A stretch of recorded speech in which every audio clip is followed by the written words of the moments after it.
कराची समेत मुल्क भर में कहीं भी जाएं, सबसे पहला सवाल अब आपसे यह किया जाता है, मीर रजा अली केस का क्या हुआ? कभी खुदकुशी तो कभी कत्ल, कभी पोस्टमार्टम में गफलत, कभी तफ्तीशी निजाम में। यही बात आज हम जानेंगे। मैं हूं समीर कुरैशी, हकीकत क्या के साथ। आज हमारे साथ बैठे हैं आज टीवी के क्राइम रिपोर्टर और इस केस पर सबसे ज्यादा काम करने वाले सौलत जाफरी। उनसे हम जानेंगे कि इस तमाम केस के अंदर अब तक की सिचुएशन क्या है। सौलत, बहुत बहुत शुक्रिया। आप खुद बिजी हैं इस केस के अंदर बहुत, और आपने हमें टाइम दिया। ये मीर रजा अली कत्ल केस में अब तक की सबसे अहम पेशरफ्त क्या है? बहुत शुक्रिया समीर भाई, आपने मुझे वक्त दिया और मैं आपकी इजाज़त से, आप मेरे सीनियर हैं, मैं कहना चाहूँगा जो भी सिलसिला है।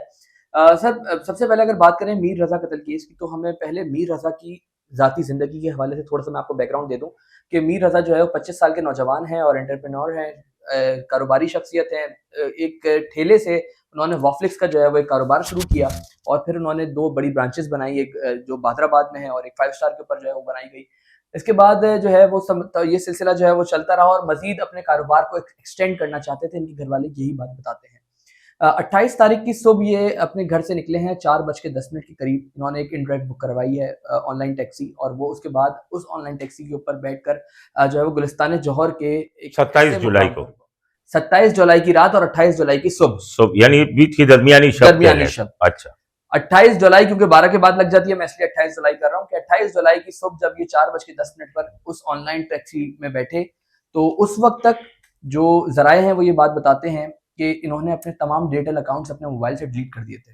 डिजिटल अकाउंट से मुराद उनके जितने भी फेसबुक अकाउंट्स हैं, इंस्टाग्राम है, उसके साथ साथ टिकटॉक्स हैं, इसकी स्नैपचैट है, वो तमाम अकाउंट ये डिलीट कर चुके थे जब ये गाड़ी में बैठे। देखिए, श्योर है ये बात कि उसने खुद डिलीट किए थे ये तमाम चीजें? देखें सर, जो जो महले वकू सामने आ रहा है, जो सीसीटीवी फुटेजेस सामने आ रही हैं, उसमें मीर रजा अकेले ही नजर आ रहे हैं सब जगह के ऊपर। 3 बजे के करीब ये वॉफलिक्स पहुंचते हैं और 3 बजे, यानी 27 और 28 की दरमियानी रात की मैं आपसे बात कर रहा हूँ कि 3 बजे के करीब ये वॉफलिक्स पहुंचते हैं, वहां से पिस्टल लेते हैं, वापस अपनी गाड़ी में बैठते हैं और फिर अपने घर चले जाते हैं। अपने घर जाते हैं, घर वालों से मुलाकात करते हैं। घर वालों ने जो बयान पुलिस को बताए हैं वो यही है कि अपने घर वालों से मिले। घर वालों से मिलने के बाद उन्होंने घर में ये बात बोली कि मैं 10 मिनट में वापस आ रहा हूँ। अपना सारा सामान घर में रख के जा रहे हैं, घर की चाबी भी इवन घर पे रख के जा रहे हैं और फिर बाहर निकलते हैं, ऑनलाइन टैक्सी में बैठते हैं और गुलिस्तान जौहर पहुंच जाते हैं। ये गुलिस्तान जौहर का वो मुकाम है कि जहां से शाम के वक्त भी बंदा ना गुजरे, जिस जगह पे इनकी गाड़ी रुकी है। ये उस गाड़ी से उतरते हैं। गाड़ी से उतरने के बाद हिल रोड कहलाती है कि हिल रोड की चढ़ाई पे चढ़े और फिर चढ़ाई से उतरे और फिर यूनिवर्सिटी रोड पर उनको आखिरी दफा चलते हुए देखा गया। इसी दौरान एक बैंक्वेट का सीसीटीवी कैमरा है जो कि हम देख रहे हैं कि जिसमें एक मोबाइल नुमा चीज उन्होंने फेंकी है। अब वो मोबाइल है क्या है, तफ्तीशी जरा उसको ज्यादा बेहतर बता सकते हैं, लेकिन जो अब तक की एजम्पशंस हैं और जो अब तक की तफ्तीश हुई है उसके मुताबिक तो ये मोबाइल फोन था। दूसरी जानिब जब हिल रोड चढ़ रहे होते हैं तो ऊपर जब टॉप पे पहुंच जाते हैं और फिर जब नीचे उतराई का सिलसिला होता है तो उस मकाम के ऊपर एक गेस्ट हाउस है। उस गेस्ट हाउस की निशानदेही इनके वालिद ने करी, क्योंकि जब सुबह के वक्त जब इनके वालिद इनको ढूंढने के लिए उस गेस्ट हाउस तक पहुंचे, वो असल में तो इनके जो वालिद हैं वो इस क्लाउड किचन तक पहुंचे थे जो कि एक फूड डिलीवरी कंपनी का अपना है। चूंकि इन्होंने जो अपनी गाड़ी रुकवाई है वो क्लाउड किचन से कोई तकरीबन 100 मीटर के फासले पे गाड़ी रुकवाई है। उसके बाद उनके घर वाले जब वहां पहुंचे, उस ऑनलाइन टैक्सी की कंपनी से रब्ता करके कि आखिरी दफा इस गाड़ी को कहाँ रोका है, तो उन्होंने बताया कि इस गाड़ी को गुलिस्तान जौहर ब्लॉक 1 में इस मुकाम पर रोका है। इनकी फैमिली वहां पहुंची। जब वहां पहुंची तो इनके वालिद ने पुलिस को बयान दिया कि जब हम क्लाउड किचन गए तो वहां मौजूद गार्ड ने बताया कि यहाँ तो मीर साहब नहीं आए हैं, लेकिन आगे आप जाके देख लें तो वहां पे कुछ गेस्ट हाउसेज हैं, वहां पे गलत हरकत होती हैं, तो आप वहां जाके देखें। ये तमाम तर बातें मीर हसन साहब की हैं जो कि वो अपने बयान दे रहे हैं। उसके बाद होता यह है कि जब वो उधर जाते हैं तो गेस्ट हाउस में जब वो दाखिल होते हैं तो जाहिर सी बात है, आपको पता है गेस्ट हाउस आजकल किस तरीके से चल रहे हैं और क्या मामला होते हैं वहां पे। वो गेस्ट हाउस का दरवाजा खटखटाते हैं, दरवाजा कोई नहीं खोलता। फिर जब अंदर से शख्स आता है तो मीर साहब उसको बच्चे की तस्वीर दिखाते हैं, यानी मीर रजा की तस्वीर दिखाते हैं कि ये बच्चा इस जगह आया था। मीर रजा के जो वालिद हैं मीर हुसैन साहब, वो ये बताते हैं कि जैसे ही मैंने पिक्चर दिखाई अंदर एक हड़बड़ मच गई और अंदर से लोग भागना शुरू हुए और इसी असना में पुलिस भी वहां मौके पर पहुंच गई। जब पुलिस पहुंची तो ये बात सामने आ रही है कि जो मुलाजमीन थे इस गेस्ट हाउस के, वो पीछे के दरवाजे से निकलकर फरार हो गए। पुलिस वहां पहुंची इसलिए कि वो मीर साहब को ये बात बता रही थी कि आप एक लाश मिली है, आप चल के शनाख्त कर लें। मीर साहब को किसी ने बाइक पे आके ये बात बताई, मीर हसन साहब को, कि आपका जो यहाँ से जो लड़के भागे हैं वो कुछ कदम दूर आगा जूस के ऊपर बैठे हुए हैं। ये उसी बाइक पर बैठ के अपनी बीवी और अपनी बेटी को छोड़कर वहीं पे गेस्ट हाउस के बाहर ये उस जगह पे गए। वहां पे इनकी उन बच्चों से जो है वो झगड़ा भी हुआ और उन्होंने उन बच्चों को दबोच लिया। दबोचने के बाद ये वापस गेस्ट हाउस लेके आए और उनको पुलिस के हवाले किया और फिर ये वहां पे गए जहाँ पे लाश थी। उस लाश के ऊपर जब ये लाश पे पहुंचे तो इनको लाश नहीं मिल सकी, लाश जिना अस्पताल मुंतकिल हो चुकी थी। जिना अस्पताल पहुंचे तो इनको बताया जाता है कि इनके नाखूनों से जो है वो इसकी शनाख्त हुई है और ये शनाख्त जो है वो नाखूनों से मुकम्मल करने के बाद जो पहला पोस्टमार्टम हुआ, जो कि मैं समझता हूँ कि बिल्कुल जनाजा निकाल दिया गया पोस्टमार्टम का उन्होंने, तो वो पोस्टमार्टम रिपोर्ट सामने आई। पुलिस ने उसी पोस्टमार्टम रिपोर्ट के ऊपर जो है वो इब्तिदाई तहकीकात का आगाज किया। ये तमाम तर चीजें जो है वो इब्तिदा में सामने आई हैं अब तक। अच्छा, ये पुलिस इस केस को अब भी कत्ल समझ के तफ्तीश कर रही है या अभी तक मौत की नौयत पर सवाल मौजूद है?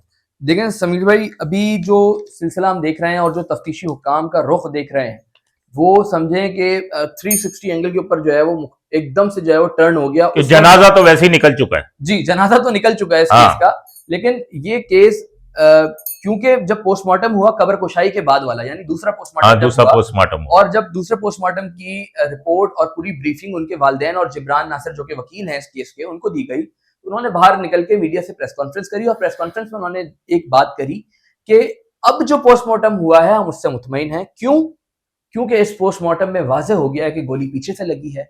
इस पोस्टमार्टम में वाज़ेह हुआ है कि मीर रजा अली के जिस्म पर तशद्दुद के निशानात मौजूद हैं और वो निशानात क्या हैं वो भी मैं इसमें जो है वो आपको शामिल करना चाहूंगा कि वो ये बताते हैं कि जो डॉक्टर सुमैया ने उनको ब्रीफिंग दी है उसमें ये बात बताई है कि हेड स्कल, यानी ये जो हमारी खोपड़ी है ये पूरी टूटी हुई है।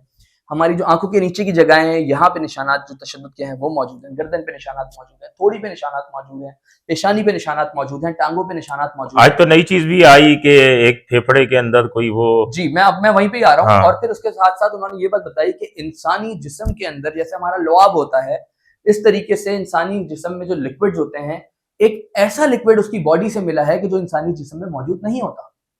तो इन तमाम तर चीजों की रोशनी में इनके वालिद और जो वकील हैं जिब्रान नासिर साहब, उनकी जानिब से प्रेस कॉन्फ्रेंस में बताया गया कि अब हम इस चीज से मुतमईन हैं और इस चीज पे हम पहले दिन से अटल थे कि ये खुदकुशी नहीं कत्ल है। और अब पुलिस इस बात को मान चुकी है कि ये खुदकुशी नहीं है, ये कत्ल है।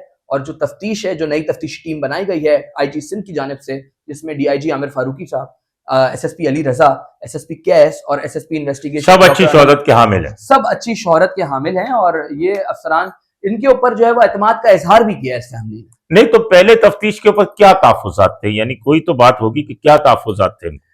मीर हसन साहब ये बात बताते हैं कि जो पहली तफ्तीशी टीम थी वो इनको आगाह नहीं कर रही थी किसी भी चीज से। अच्छा। जो भी तफ्तीश वो कर रहे थे वो अपने पास रख रहे थे और किसी भी किस्म की तफ्तीश से इनको आगाह नहीं किया जा रहा था।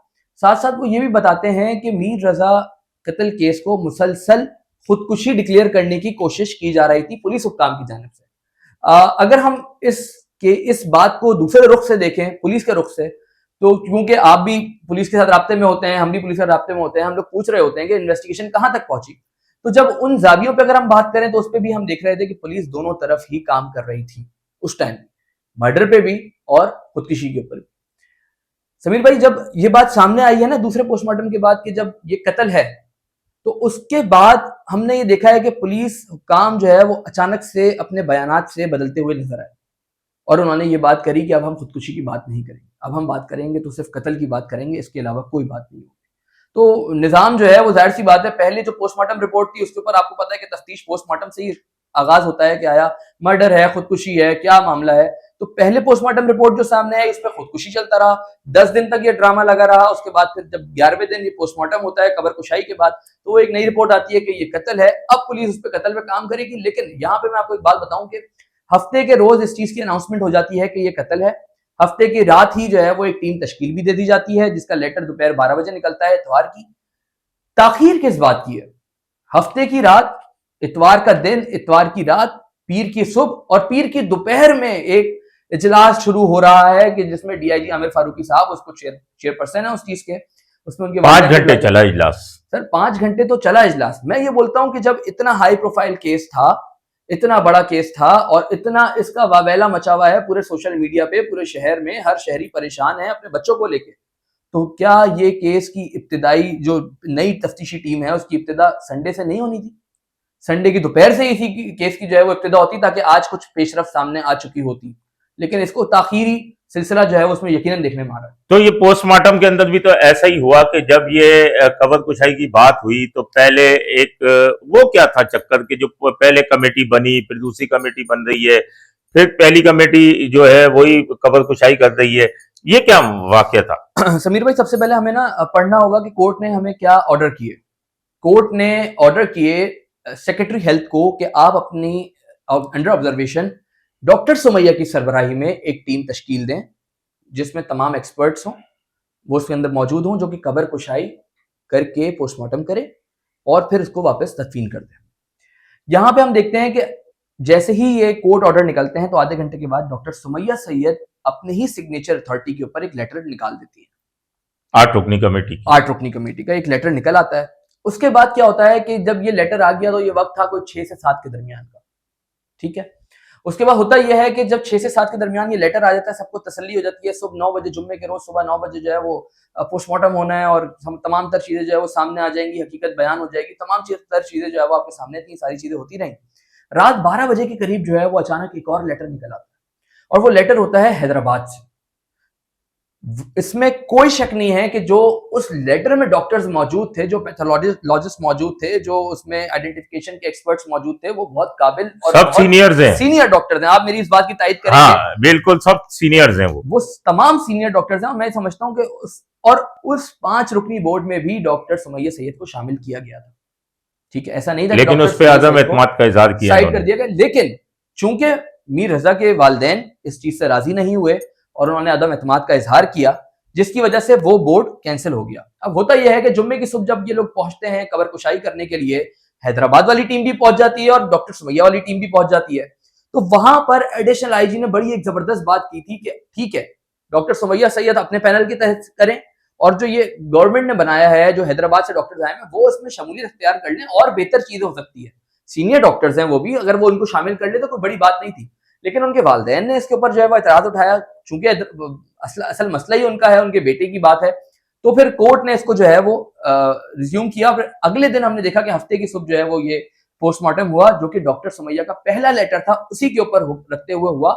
8 रुकनी बोर्ड बनाया गया जिसमें एक 9th पॉइंट भी मौजूद था कि सिंध गवर्नमेंट अगर चाहे तो किसी को उसमें ऐड कर सकती है, लेकिन नहीं किया गया। सिंध गवर्नमेंट ने किसी को ऐड नहीं किया। डॉक्टर सुमैया के फैसले के ऊपर ही रिपोर्ट सामने आई है और ये बात वाज़ेह हो चुकी है कि ये कत्ल है। अब इसको हम खुदकुशी नहीं कह सकते। लेकिन कोई मखसूस ग्रुप या किसी पर इनके वालिदैन ने जो है शुबे का इजहार किया है, और दूसरी जानिब जो है वो केस में माली मामला, कर्ज और सरमायाकारी का जिक्र सामने आया, तो वो पहलू तफ्तीश में कितना अहम है?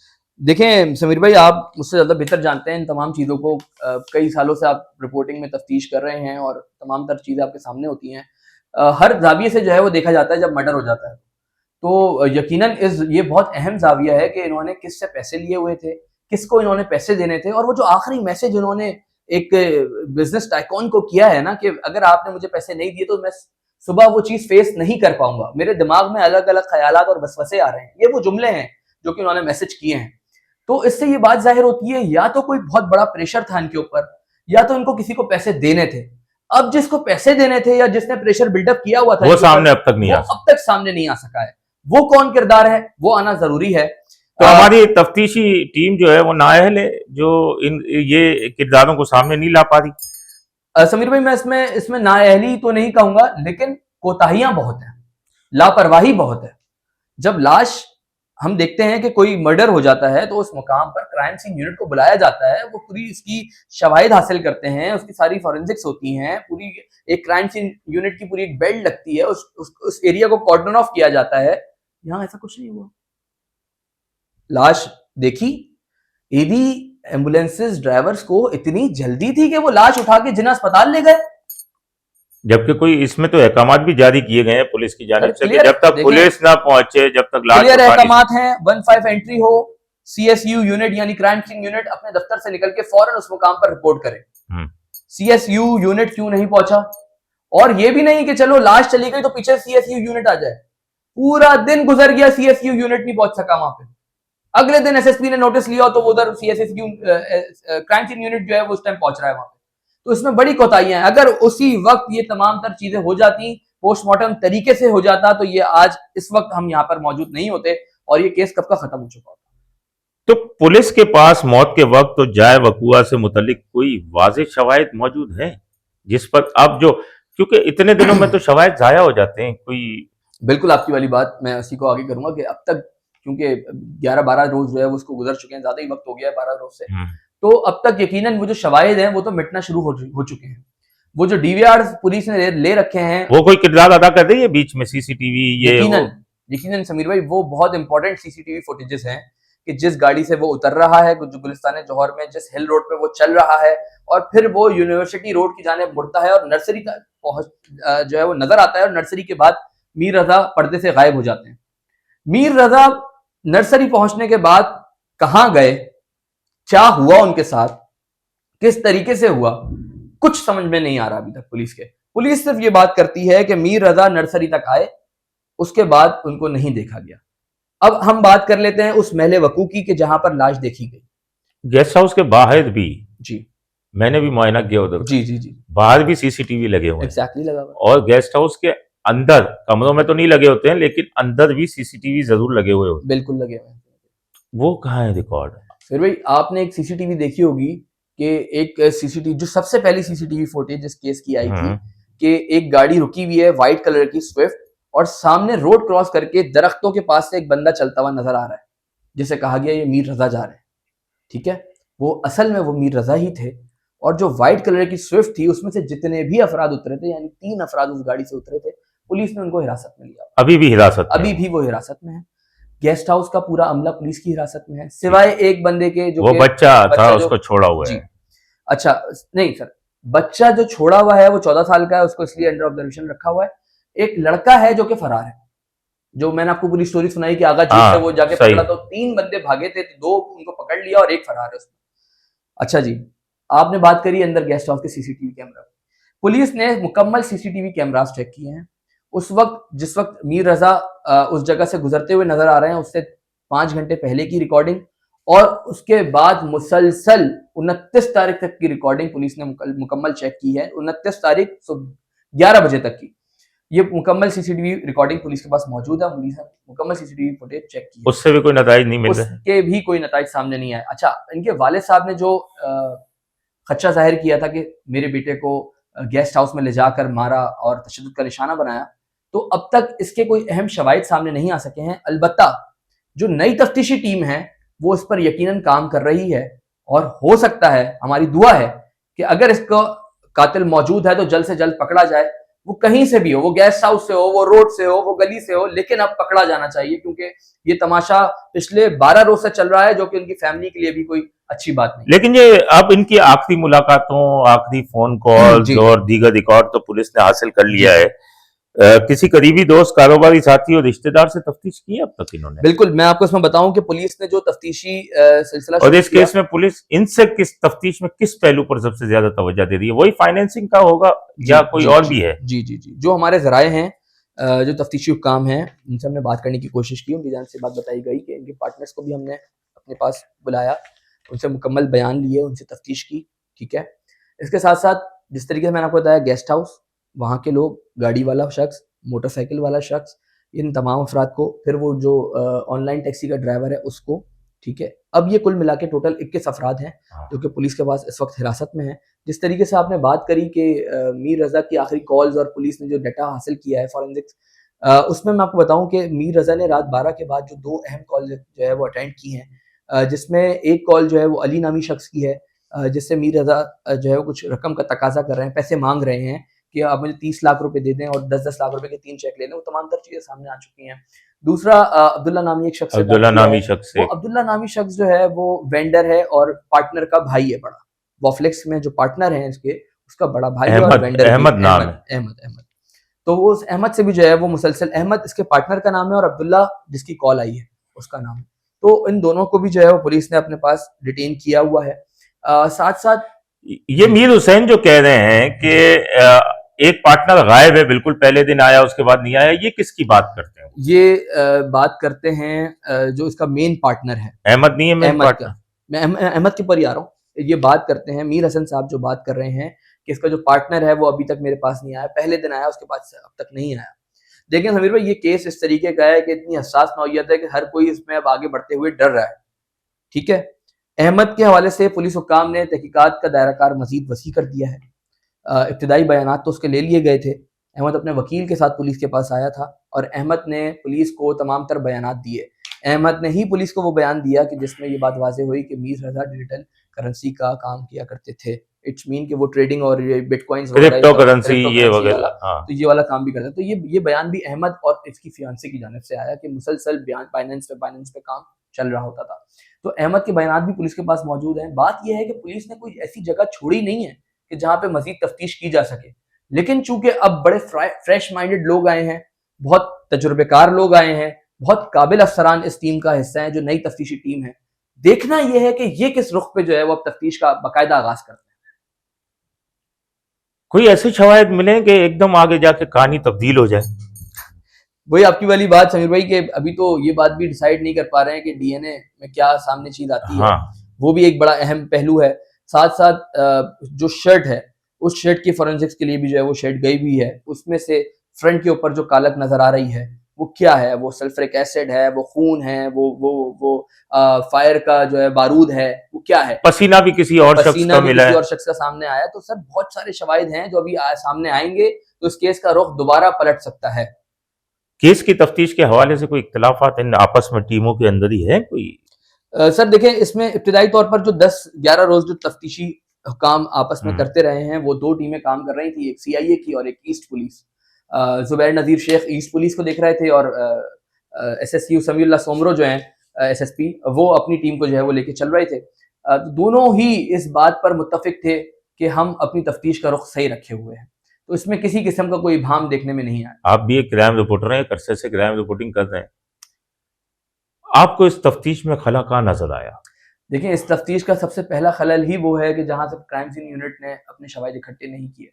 खून अगर बह रहा था, मिट्टी के अंदर खून जज्ब हो गया था, तो देखना चाहिए नमूने लेने थे। कितना खून अंदर है, इसके नमूने लिए जाते, इसके प्रॉपर टेस्ट होते, हाथों की क्लीनिंग होती। जो बताया जा रहा है कि उसकी शनाख्त मिटाने की कोशिश की है, तो ये तमाम तर चीजें तो बॉस वहीं पे पता चल जाती है ना, बैठे बैठे कि ये किस तरीके से इनकी उंगलियां गई हुई हैं। 12-14 दिन लगा दिया आपने। 12-14 दिन लगा दिए और अभी तक हम 0/0 पे। आपकी तमाम चीजें, यानी आपका मेडिकल निजाम अब बर्बाद है। आपका पुलिस का तफ्तीशी निजाम सब एक्सपोज हो गया इसके अंदर। Exactly. के क्या है समीर भाई, आप मुझे इसमें एक बात बताएं, ऑपरेशन के एसएसपी नजर आ रहे हैं, इन्वेस्टिगेशन का एसएसपी कहाँ है? तो ईस्ट का। क्यों उसके वालिद का पहला इब्तिदाई बयान नहीं लिया गया? खबर कुशाई हो रही थी उस दिन, जो मौखिर कर दी गई थी उस दिन, वहां पे जाके उनके वालिदैन के बयानात हो रहे। क्यों 10 दिन के बाद आपको ये ख्याल क्यों आ रहा है? एसएसपी इन्वेस्टिगेशन कहाँ थे? अगर वो छुट्टियों पे थे तो उनकी जगह कोई ना कोई तो चार्ज पे होगा ना। वो कश्मीर इलेक्शन चल रहे थे तो अगर वहां वो ड्यूटी छुट्टियों पे, में हाँ, चले तो उनका कश्मीर में चार्ज है, किसी और उनका के चार्ज पास। किसी के पास तो हाँ। होगा। तो कोई तो सरबरा होता, एसएसपी कोई मौजूद होता तो वो अपने आईओएस को गाइड करता ना कि जाके बयान लेके आओ। तो इसमें अगर हम ये बात करें कि इसमें जो है वो बहुत कोताहियां हैं, बहुत नेग्लिजेंसीज हैं, तो उसकी ये कहना गलत नहीं होगा। आखिरी सवाल करूंगा आपसे कि अब मीर हुसैन अली को इंसाफ दिलाने के लिए पुलिस को फौरी तौर पे क्या इक़दाम करने चाहिए? सर, मीर रजा अली को अगर इंसाफ दिलाना है और कातिल तक पहुंचना है तो पुलिस को चाहिए असर नौ इसकी पूरी तफ्तीश दोबारा से जो है वो शुरू करे। जो तफ्तीश पहली वाली टीम कर चुकी है और जो कोताहियां पहली वाली टीम ने करी हैं वो दोबारा रिपीट ना करें। दोबारा से सारा सिस्टम चेक किया जाए, सीडीआर, घर बाहर, दोस्त और जितने लोगों पे शक व शुबात हैं उन सबको पहली फुर्सत में उठाकर तफ्तीश करनी चाहिए, क्योंकि अब हम उस सिनेरियो पे आके खड़े हो चुके हैं कि अब क्योंकि 10 रोज गुजर चुके हैं, मजीद वक्त नहीं बचा है। ये मजाक 12 दिन से चल रहा है, जो पुलिस, मीडिया सारे मिलके जो है वो इनकी फैमिली को जो है वो प्रेशराइज भी कर रहे हैं। जाहिर सी बात है, दुनिया में एक तमाशा बना हुआ है, पुलिस तमाशा बन के रह गई है। आईजी साहब ने बयान दिया कि हम 2 दिन में केस क्लोज कर रहे हैं। कौन सा केस क्लोज हो रहा है? कहाँ हो रहा है केस क्लोज? आईजी साहब की तो बड़ी वो हो गई, इन्होंने 2 पुलिस अफसरान पे गुस्सा उतार दिया, वो सस्पेंड कर दिया उन्हें। देखिए समीर भाई, आप नीचे लेवल के अफसरान को जो है वो हटा के ये बात अगर आप मैसेज दे रहे हैं कि हमने मुअत्तल कर दिया, तो ऐसी कोई कहानी नहीं। ये खोल मिलने की क्या कहानी थी? देखिए समीर भाई, ये बड़ी वाज़ेह चीज है, मैं आपको इस चीज की एविडेंसेस भी देता हूँ। कितने अरसे बाद खोल मिल रहा है? देखिए, उसकी एक बड़ी वजह है। समीउल्लाह सोमरो साहब, एसएसपी जुबैर साहब वहां पहुंचे, उन्होंने पूरा उस जगह का मुआयना किया, सारी चीजें देखी। हर चीज क्लियर हो गई। अब बात हो गई खोल और पिस्तौल की। पुलिस खोल और पिस्तौल ढूंढती रही, ना पिस्तौल मिल रहा है ना खोल मिल रहा है। अब पुलिस के जो है वो उसमें बड़े इबाम शुरू हो गए कि ना पिस्तौल है ना खोल है। चलो पिस्तौल कोई ले गया लेकिन खोल तो होगा, मौजूद होगा, ज़ाहिर सी बात है। पुलिस ने क्या किया, उस टीले के ऊपर जहां पर ये गमले रखे हुए थे 5-5 फीट के, उसके बाद एक जिसे हम सूखी घास कहते हैं ना, उस सूखी घास की एक पहाड़ी बनी हुई थी और उसके बाद ऊपर की तरफ जो है वो उसकी लाश थी। ठीक है, पुलिस ने इन द एंड थक हार के इस पूरी सूखी घास में लगाई आग। जब आग लगाई तो ये राख की तरह नीचे बैठ गई। जब ये सारी राख की तरह नीचे बैठी तो पुलिस ने जो खुरेदने वाला छोटा क्लिपर होता है ना, उससे अपनी नफरी को लगाया कि अब यहाँ पे खुरेदना शुरू करो। जब खुरेदना शुरू किया तो वहां से खोल भी बरामद हो गया। इतना साफ सुथरा खोल मिल गया? नहीं, खोल जला हुआ है समीर भाई, आप गौर करेगा, खोल जला हुआ है। खोल मिला, ठीक है, सिगरेट का पैकेट मिला और लाइटर मिला। ठीक है, सिगरेट वही जो मीर रजा पीते थे, लाइटर अब वो अल्लाह भीतर जानता है वो किसका है। लेकिन खोल इस तरीके से जो है वो सामने आया है, इसमें कोई शक नहीं है कि 7-8 दिन तक लगे रहे, ढूंढते रहे। लेकिन जिस तरीके से मैं आपको बता रहा हूं कि वो उस पे पहले उस जगह पे घास पे आग लगाई गई, उसको बिठाया गया, उसकी पूरी राख जब नीचे बैठी, जाहिर सी बात है जमीन फ्लैट हुई और फ्लैट होने के बाद आप अगर इसका मौसना भी करेंगे तो आपको फील आएगी कि हाँ ये पिक्चर अलग है और ये पिक्चर अलग है। मैं दोनों पिक्चर आपसे शेयर भी कर दूंगा। बहुत बहुत शुक्रिया आपका। Thank you so much. अब यह है कि वक्त बहुत हो चुका है, फाइलें ना खोलें और अब हकीकत सामने आनी चाहिए। अपने होस्ट समीर कुरैशी को इजाजत दीजिए। अल्लाह निगहबान। C110 न्यूज, खबर की असल खबर।